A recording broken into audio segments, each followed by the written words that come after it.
ಕೆಲವರ ಹಣೆ ಬರಹ ಬರೆದನೆಯ ಬ್ರಹ್ಮ, ನೆತ್ತರು ಅಂಟಿದ ಕೈಗಳಲ್ಲಿ ಗಗನದಿ ಅಡಗಿರುವ ನಗುವನು ಅಳಿಸಿರುವ ದೇವರು ಅನ್ನುವ ಹಸಿದ ಹುಲಿ.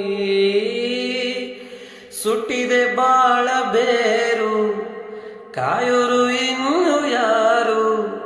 ಕಣ್ಣಲ್ಲಿ ಇರುವ ನೀರು ಧುಮುಕಬೇಕು ಜೋರು. ಅಳು ಅಳು ಹೊರಬರಲಿ ಎದೆಯ ಬಿಕ್ಕಳಿಕೆ, ಹರಳದ ಕಿರುಮಲ್ಲಿಗೆ.